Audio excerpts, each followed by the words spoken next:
Luzon, Visayas, Mindanao at buong mundo. Ngayon ay Martes, March 19, 2024. Ako si Barbie Mulak at ito ang Balitang A to Z. Walang karapatan si Quiboloy hurakan ang dignidad ng Senado. Ang pangbabastos niya sa institusyong ito ay hindi talaga dapat palampasin. Dahil sa patuloy na pangiisnab sa mga pagdinig, kontrobersyal na religious leader Apollo Quiboloy pinaaresto na ng Senado. Habang hiwalay na kaso ng human trafficking at child abuse kontra sa pastor, umuusad na sa mga korte sa Pasig City at Davao City. The DA is not considering any price ceiling for any commodity kahit sa pork.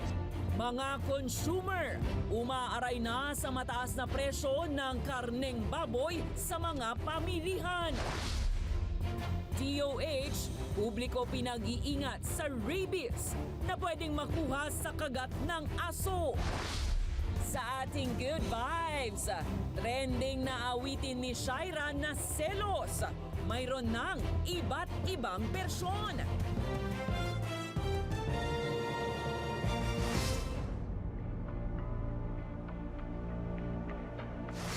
Magandang gabi, pambungad sa ating newscast.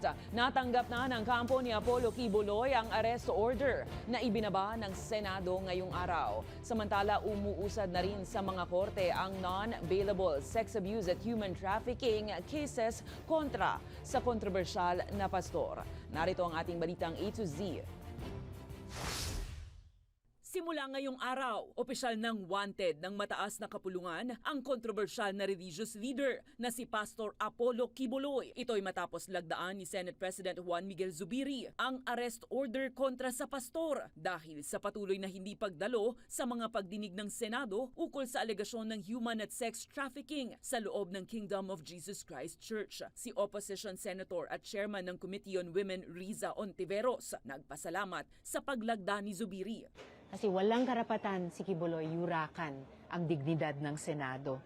Ang pangbabastos niya sa institusyong ito ay hindi talaga dapat palampasin. Pero sa pahayag ng Senate President, nilinaw nito na limitado ang issue sa komite. Dagdag ni Zubiri, hindi ito parusa kay Quiboloy at sakaling kusang magpakita na ang pastor, hindi na ito kailangang ipaaresto. Pasado 2:00 ng hapon nang formal nang matanggap ng kampo ni Quiboloy ang arrest order. Ayon kay Ontiveros, otorisado pa rin ang kanilang komite na magtrabaho kahit pa magsimula na ang Holy Week break ng Senado. Wala po akong schedule umalis ng bansa. Sana si Quiboloy din hindi tumakas, kaya nga't nauna na akong nanawagan sa Bureau of Immigration, bantayan yung ating mga borders para hindi doon makatakas si Quiboloy. Kasabay nito, ngayong araw din ay inanunsyo ng Department of Justice na umuusad na ang dalawa pang reklamo kay Quiboloy. Maharap sa sex and child abuse case si Quiboloy sa Davao City, habang may non-bailable human trafficking charges rin laban sa pastor na inendorso ang DOJ main office sa Pasig City Court. Sa huli, ayon kay Ontiveros, napapanahon ng mga pag-usad na ito bilang pagpapahalaga sa mga kababaihan ngayong Women's Month. Higit na pasasalamat sa lahat ng mga testigo na naglakas loob na makilahok sa tambuhalang labang ito. Kayo ang puso ng investigasyong ito at kasama niyo kami sa Senado hanggang dulo pa.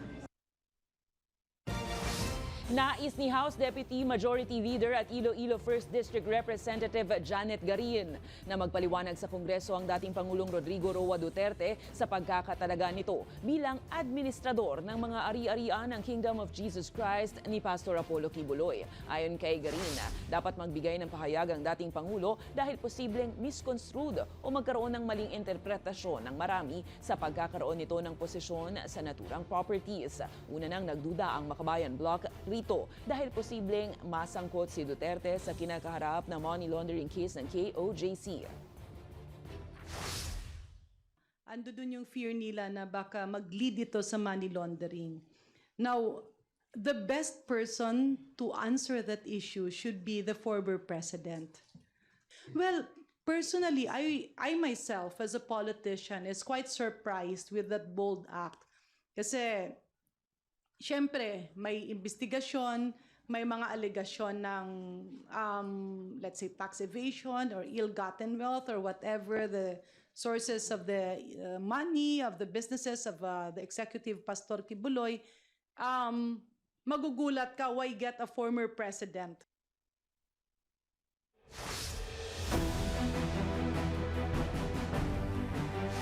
Kinumpirma na ng White House ang isasagawang kauna-unahang trilateral meeting sa pagitan ng Pilipinas, US at Japan. Isasagawa ito sa Abril 11 sa Washington, D.C., kung saan magsisilbing host ng naturang summit si US President Joe Biden. Inaasahang tadarakayin ang pagpapalakas ng kooperasyon para paunlarin ng ekonomiya at pagsusulong ng malaya at payapang Indo-Pacific region sa gitna yan ng tumitinding tensyon at pagkilos ng bansang China sa rehiyon. Samantala, muli namang pinagtibay ng Pilipinas at Amerika ang kooperasyon para palakasin ang ekonomiya. Sa pagkikitang muli ng Pangulong Ferdinand Bongbong Marcos Jr. at US Secretary of State Antony Blinken, pinag-usapan ng dalawa sa Malacanang Palace ang mga estratehiya patungkol sa pagpapaunlad ng industriya, maging ang issue ng climate change at pagpapatupad ng international law. Bago ang pulong sa palasyo, nauna nang nagpulong si Blinken at Foreign Affairs Secretary Enrique Manalo para paigtingin ang alyansa ng dalawang bansa.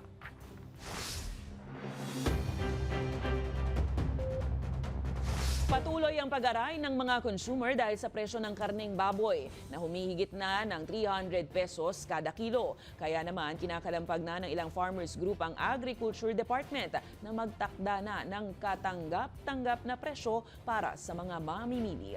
Ang balitang A to Z hatid ni Ace Cruz. Sakit sa ulo na para kay Nanay Lenny ang mag-budget araw-araw sa taas kasi ng presyo ng bilihin. Ika nga, wala ka na rin matitipid talaga. Gaya na lamang ng presyo ng karning baboy na pumapalo na sa halos 340 pesos kang kada kilo. Sa hirap ng buhay ngayon, di ba? Kailangan mong budgetin. Pero kahit anong budget mo, dahil sa walang pagbabago ang mga presyo, wala, mahina pa rin.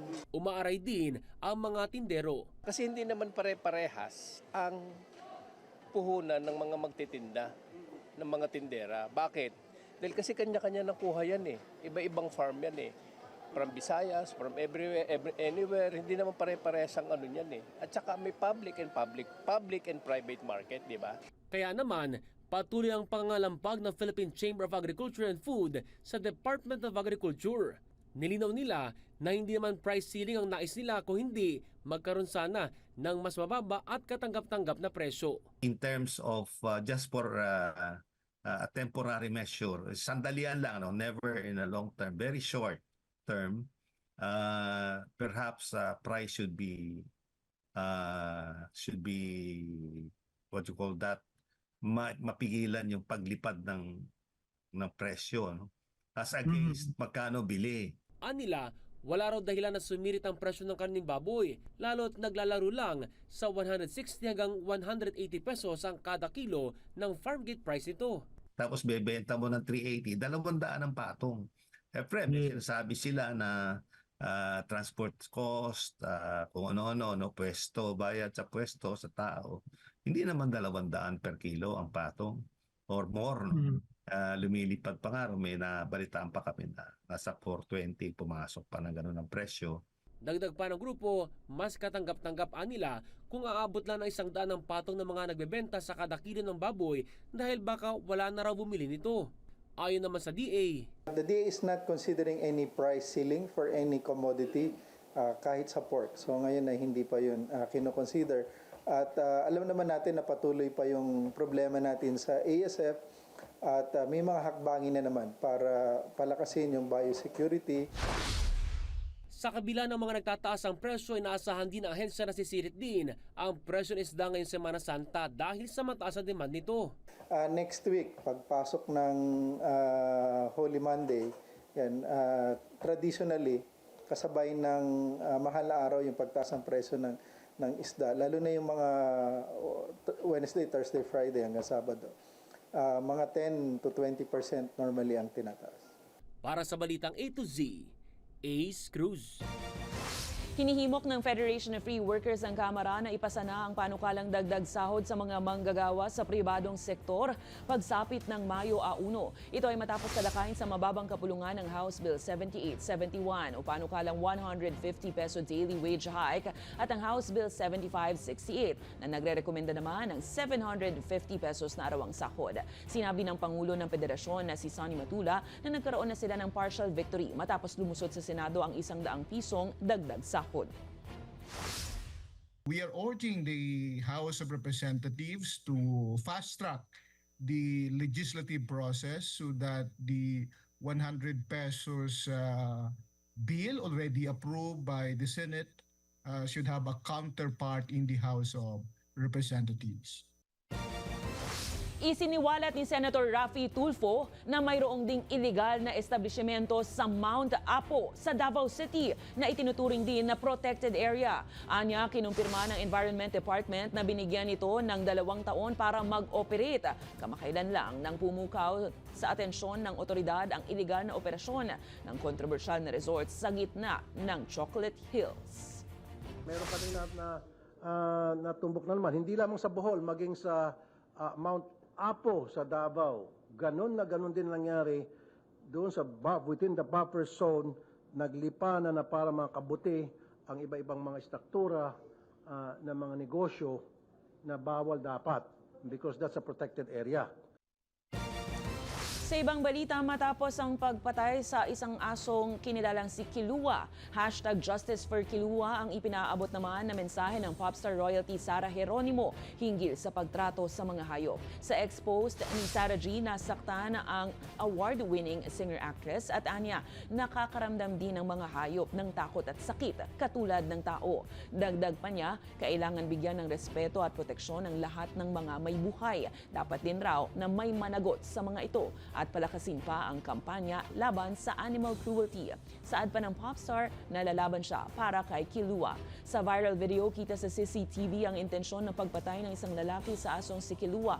Ipinost naman ng fur mom na si Vina Rachel ang dahilan ng pagpatay ng itinuturing na suspect. Anya, inatake raw at sinaktan ito ng aso at inilagay pa sa sako ang namatay na si Kilua. Agad namang nagpaabot ng kalungkutan ng marami sa pagkamatay ng aso.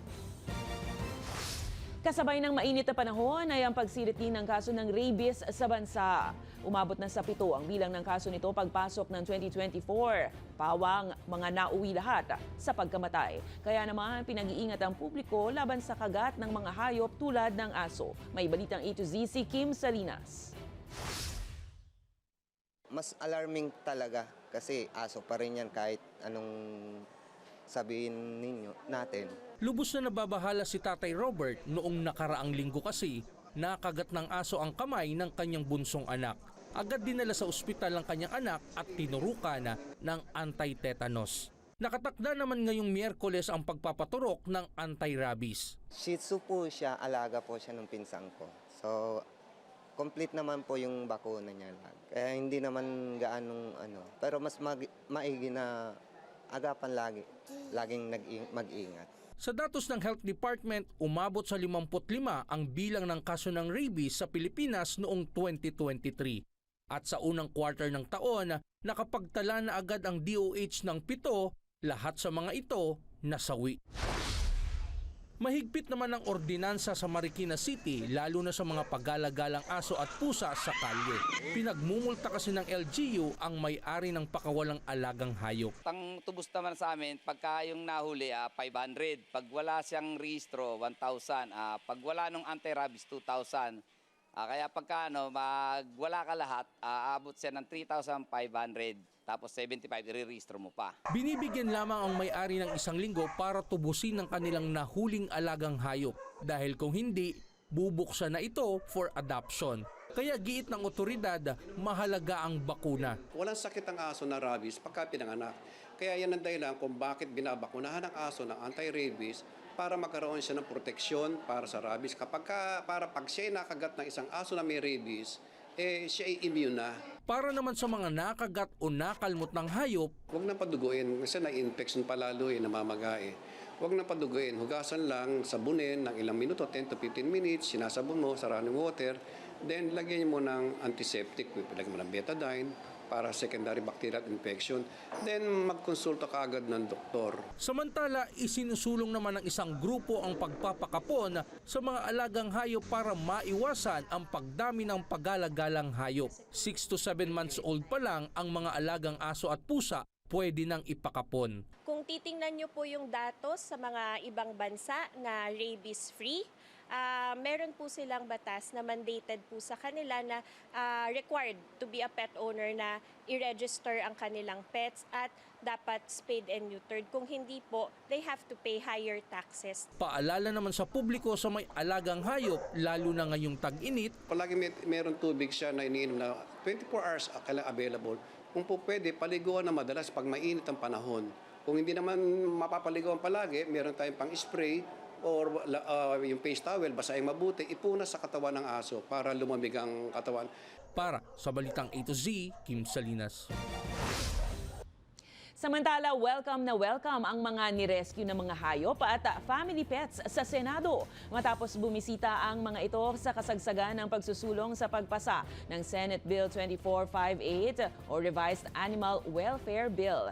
Ito ang kauna-unahang pagkakataon sa kasaysayan na pinapasok ang mga aso sa loob mismo ng session hall ng Senado. Sa Facebook post ni Senator Grace Poe, pinasalamatan niya ang lahat ng animal welfare organization para maisulong ang karapatan ng mga hayop at maiwasan ng pagmamalupit sa mga ito.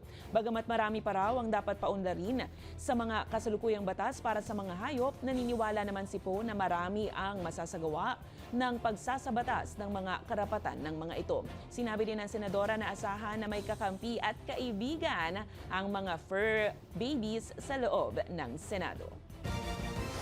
Susunod pagpapaunlad sa lokal na industriya ng produksyon ng asin, nilagdaan na ng Pangulo. At kasosyo ng South Korean-based firm na Miro Systems para sa 2025 elections, bakit kinikwestiyon ng Senado? Abangan ang kumpletong ulat sa pagbabalik ng Balitang A to Z.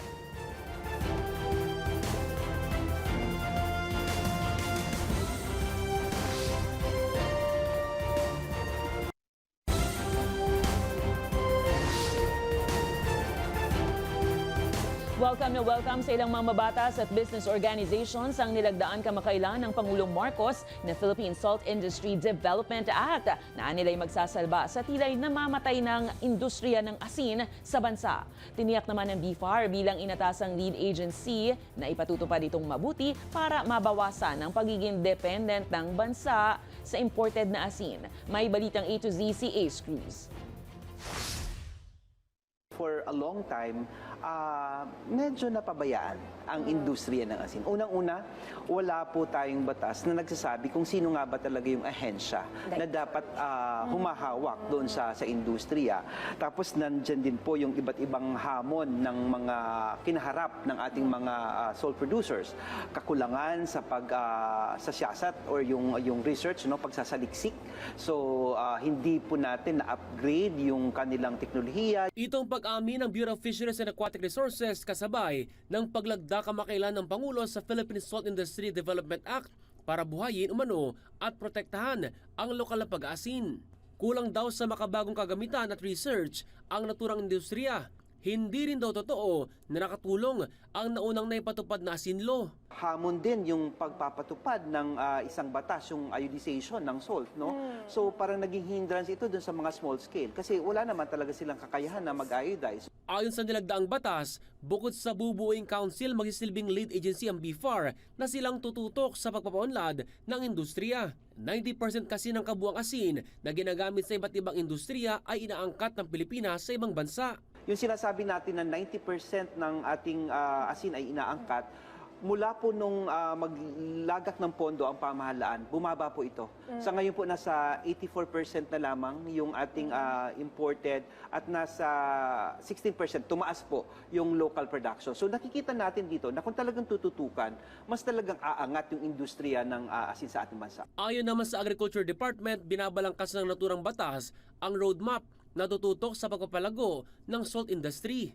Na kung saan 50% will go to mechanization, 40% sa post-harvest, 5% sa extension, and then 5% doon sa tinatawag na research and development. So, It will take some time, of course. Hindi naman yan overnight na babalik yung sigla. Kumpiyansa naman si Senate Majority Leader Senador Joel Villanueva sa may tutulong ng batas sa local industry. Industry, considering that 93% of our domestic needs are being imported. So napakalaki niyan, and may funds na para tumutok dyan, pati i-develop yan, and at the same time to ensure na makikinabang ang ating mga kababayan. Sinigundahan din ito ng business organization na Philippine Chamber of Commerce and Industry at anila isa itong paraan para isalba ang tila namamatay ng industriya at para manumbalik ang sigla sa sektor ng mga mag-aasin sa bansa. Para sa Balitang A to Z, Ace Cruz. Kinwestiyon ng Komite ng Senado ang St. Timothy Construction Company na kasosyo ng South Korean-based firm na Miro Systems bilang kontraktor ng COMELEC sa automated 2025 midterm polls. Ayon kay Senator Amy, binenta na raw ni Digong ang milyones nitong share sa isang posible umanong tumakbo sa eleksyon na hawak naman ang St. Timothy Construction. Ang detalye niyan sa Balitang A to Z ni Ian Maghanoy. Bakit hindi ninyo kilala? Di sumisipot. Never ninyo nakita to. Nakarecord naman tong Opaline E. Python.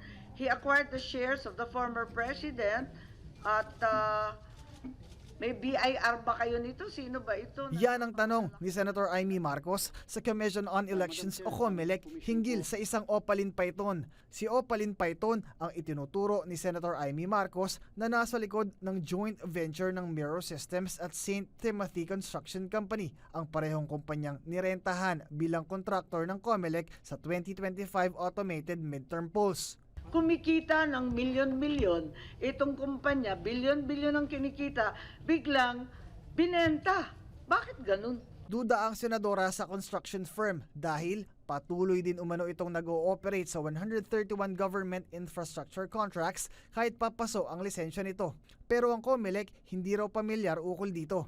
Pasensya na po, Madam Chair, pero iba po yung report mismo sa atin po nung Executive Director ng PICAB, Madam Chair. Sa hearing sa Senate Committee ukol sa update sa 2025 national and local elections, napag-alamang hindi rin pala rehistrado sa Securities and Exchange Commission o SEC ang naturang joint venture. During our meeting internally, they appointed me as the representative for this particular session. But if you are going to ask me on paper whether we have a certification from all the members of the JV, wala po. I'm sorry. Kaya hinala ng senadora, posibleng magamit ang naturang joint venture para mapolitika ang 2025 midterm polls. Yes, did it not occur to any of us that the conflict of interest may arise if the proponents were politicians possibly running in 2025? We are not aware of such a fact as to the... It's all on record, sir. It's in the SEC. Yes, Madam Chair, but because we check the ongoing contracts. Okay. Ipatatawag naman ng komite ang mga kinatawan ng St. Timothy Construction sa susunod na pagdinig. Para sa Balitang A to Z, Ian Maghanoy. Tutol si Citizens Battle Against Corruption Party List Representative Brother Eddie Villanueva sa House Bill 9349 o Absolute Divorce Bill. Sa muling pagsalang sa interpellation ng naturang panukala sa plenaryo ng Kamara kanina, iginiit ni Brother Eddie na unconstitutional, anti-family, anti-Filipino at anti-God ang naturang batas. Naniniwala rin si Villanueva na mayroong negatibong epekto sa mga anak sakaling maghiwalay ang kanilang mga magulang. Anya, posible ring labis na maapektuhan ng mga kababaihan dahil sila ang higit na pumapasan ng mga problema kaysa sa mga kalalakihan. Dagdag pa ni Villanueva, mas higit na paigtingin na lang ang batas patungkol sa annulment. Mababatid na tanging ang Pilipinas na lang at Vatican City ang mga bansa sa mundo na hindi legal ang diborsyo. That's why I am opening our eyes that we could probably improve the so-called legal separation clause in our laws or the annulment of marriage or declaration of nullity rather than violate the command of God and invite and violate the Constitution.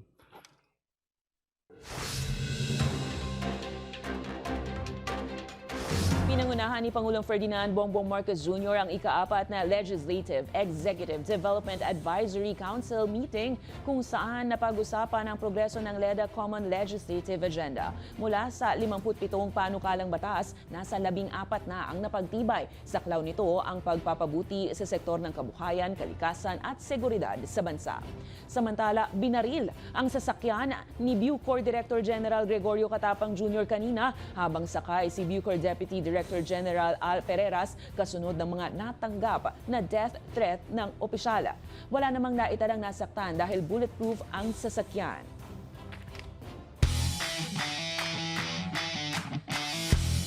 Sa ating Balitang Sports, pinangungunahan pa rin ni Tokyo Olympics medalist Heidelin Diaz Naranjo ang hanay ng mga pambato ng Pilipinas pagdating sa weightlifting sa darating na 2024 Paris Olympics. On track si Heidelin sa qualification at posibleng maging panlimang pagkakataon na ng atleta na irepresenta ang Pilipinas sa Summer Games. But wait, there's more. Bukod kay Diaz, inaasahan din ang pagpasok ng iba pang Pilipinong weightlifters gaya ni na Rose G. Ramos. Kasabay din nitong nagsanay sa nasabing sports sa Zamboanga.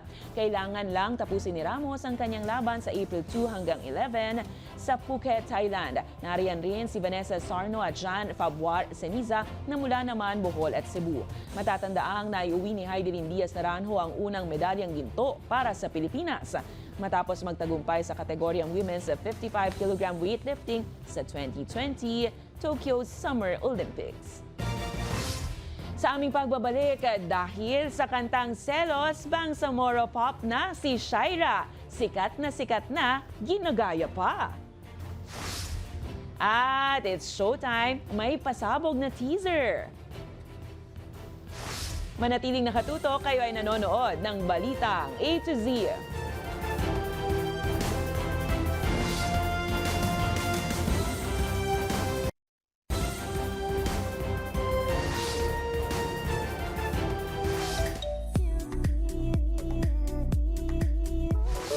May pa-teaser para sa madlang people ang noontime show ng ABS-CBN, It's a Showtime. Sa social media post ngayong Martes, pinost ng programa ang Good News Madlang People. Abangan.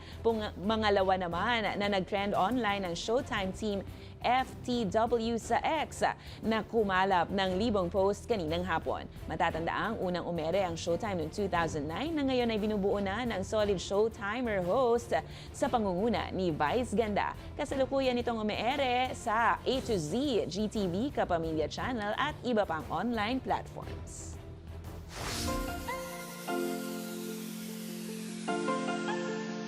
Sa mga ka-A to Z na LSS na rin ba kayo dito? Paano ba namang hindi? Kung saan-saan na maririnig ngayon ang kantang Selos na tinaguriang Bangsamoro Pop na si Shaira. Sa social media, may kanya-kanyang version na rin. Pasilip nga.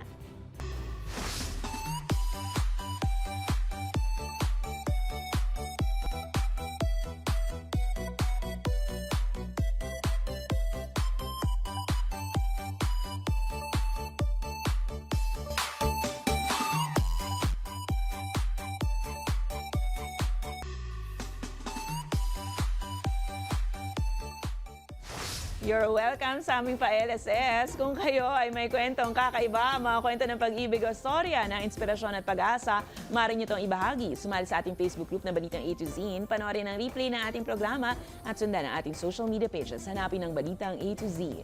Ang ating pabaong quote of the night ay mula sa author at coach na si Tony Robbins. Ayon kay Robbins, kung paano tayo makipag-ugnayan sa iba at sa sarili ay tumutukoy sa kalidad ng ating buhay. At yan ang mga balita at impormasyon, mga kwentong may dalang inspirasyon na tinutukan ng Balitang A to Z. Ako si Barbie Mulak, maging maalam, makialam. Magandang gabi sa iyo, Pilipinas!